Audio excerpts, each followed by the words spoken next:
Ọ dị mma, ekelela m ndị Igbo ebe ọbụla ị nọ wee na-ekiri anyị ugbu a. Anyị abatago n'oge ahụ ji ewepụtara unu ndị Igbo ji biri na mba ụwa dum, maka na ndị Igbo bụ ndị debere ụwa ọcha.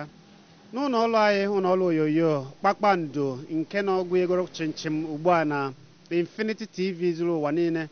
Ya bụ, ọ bụrụ na ị nọ n'obodo oyibo, ị nọ na South Africa, ị nọ na Abidjan, Ghana, ana Igbo niile ebe ọbụla ị nọ na Nigeria wee na-ekiri anyị, ana m asị gị gwuo chimchim, maka na anyị nọ na obi nwa afọ Igbo kara aka, nna na ihe gbasara ejije na Nigeria niile.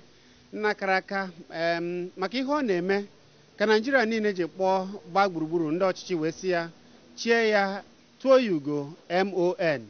Ka ọ na-eme nke a ka eji kpọpụtakwa ya maka ọlụ aka ya nakwa amamihe ya na ebube ya dị pụrụ iche. Asị ya bịa biko hazie Nigeria, na-ewe ka Nigeria si dị n'ime brand Nigeria.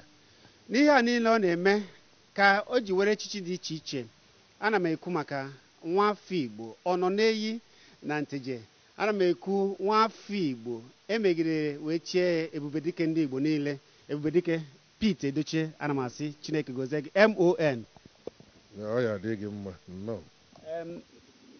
Ekwuona m ihe ndị ọzọ, ndị agwụchana ndị Igbo niile na-afụ gị agwụchana ma maka gị na bekee ihecha na imirikite mma gị, mana ugbu a kpọmkwem ndị Igbo ndị nwe gị ga-achọta ka ijiri onu ndị Igbo wee gwaziela kọwalụfa kedu ka o si dị ịbụ MON nakwa ịgbọpụta ka ịhazie Nigeria nke a sị na-ewe ka Nigeria si dị na olele ule na ka mmegharị agbagharịa ya hazigazia Nigeria wee kpọpụta ka ịhazie Nigeria. Daalụ. Ịma na ndị na-etu mmadụ aba na Nigeria were ụmụ ivebe a na-enyochagasị tupu arụ ọta mmadụ wee sị ya ọ dị mma, anyị echie gị echichi, anyị enye gị akara dị etu a. Anyị nwa bụ ndị enye gị onye bụ akara. O nwere onye kpọrọ anyị jụọ anyị ese unu etozugo maọbụ unu akara tozu ya na ọva nwa bụ ndị nyere anyị nya bụ akara.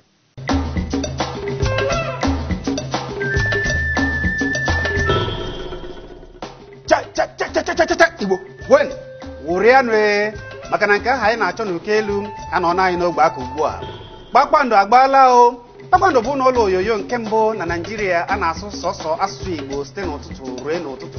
Kpakpando na-akwalite mmemme ndị Igbo, omenala, ejije, egwu, azụmahịa, ndọrọ ndọrọ ọchịchị, egwuregwu, asụsụ Igbo na ihe niile eji mara ndị Igbo. So na Igbo Infinity TV ka ị ga-enweta Kpakpando. A na-afụ anyị na Nigeria niile. Kpọọ anyị na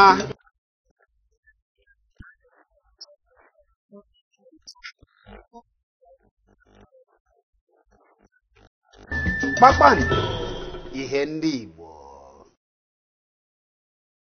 Tụkwasịgo m n'ugwu erigo nne onye ka olukwe ọ ga-emegide asị na ife ada adabazi ka ọ ga-esi na-adaba na Nigeria.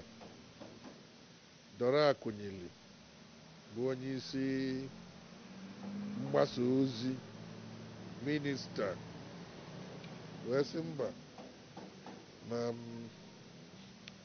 ọ bụrụkwa na obodo ọbụla tere aka nwee ndị ọ dị nso na aba ajọka anyị na ọmụme anyị ajọka. Ọ nwekwara ndị anyị manarịrị ọwena mmadụ ada anọkata ọmụme ya adị njọ na onwe ebe na-akpata ya ka anyị nyochie nwee mara ibe na-akpata ya ka maba ya esi wee tinye ya aka.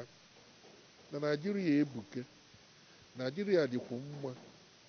Ọ bụ na ndị na-emebi Nigeria rie nne, anyị nche aka nọ na nga, mana ndị na-emebi ya eriro nne kpata na ndị mmadụ ri nne na-akpaghalị na wee sị anyị bịa ka mama ya enwe ike ịkwụte ebe ndị na-akwụsịrị ọtọ. Anyị wee baa n'ime lobi ya Chukwu nyere aka etinye m ka m bụrụ onye isi, ma na-akọwa na iwe ji etinye ka m bụrụ onye isi dị na ndị nne m na ba mekọgolo ive na o nwere onye sị na m na-aghọ aghụghọ mana m na-ezu ori mana m na-alabụ mmadụ, na ọ bụ na m nwere ike isi etu a na-emeso ndị ọzọ omume, na m nwere ike iji ovu aka abụ wee lụọ ọrụ na Nigeria wee kpọta anyị. A na-atụzi anya ka akwa ata ya ga-eji wee lụnya bụ ọrụ anyị abụrụ wee ka nọdụ na-eche na mgbe ọbụla asị anyị bịa nụ na-ewetagoro na ego ga-eji wee lụọ ọrụ anyị ejebe na anyị ka n'ihu. Ya bụ na ọ dị ka ihe a ọdalụ mba ugbu a. Na-asị ka na ka na-ezu ike dịwa na ọkụ daa ibibi mana anyị na-atụ anya anyị ekwu itekwu. Ọ dị mma. Nke ọzọ eji mara gị kpọmkwem ewe ike ndị na-ekiri gị ugbu a si ihe eji kpọbata gị maka na afọ gị dịka onye mgbasa ozi na mbụ ejibido na mgbasa ozi na-alụ dịka kọtụrụ anyị ọnọdụ ị na oge ahụ ị na-agbasa ozi maka na enwe ndị na-amarụ a na-amụbere oge ahụ ị gbasara ozi ị na dịka onye nta akụkọ na BBC. Kedu ka nke a si gaa? Ibe melie bụ na ọ ga-enwe nsogbu na Naịjirịa na 1966 ka mụ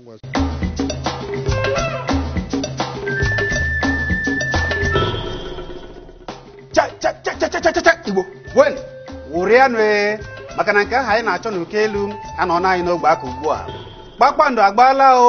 Kpakpando bụ n'ụlọ onyonyo nke mbụ na Naịjirịa a na-asụ sọsọ asụsụ Igbo site n'ụtụtụ ruo n'ụtụtụ. Kpakpando na-akwalite mmemme ndị Igbo, omenala, ejije, egwu, azụmahịa, ndọrọ ndọrọ ọchịchị, egwuregwu, asụsụ Igbo na ihe niile eji mara ndị Igbo. So na Igbe Infinity TV ka ị ga-enweta Kpakpando. A na-afụ anyị na Naịjirịa niile. Kpọọ anyị na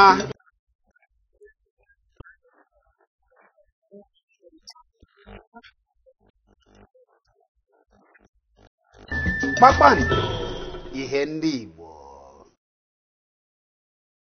ibulu ụlọ ọrụ anyị na-agbaghalị gbalide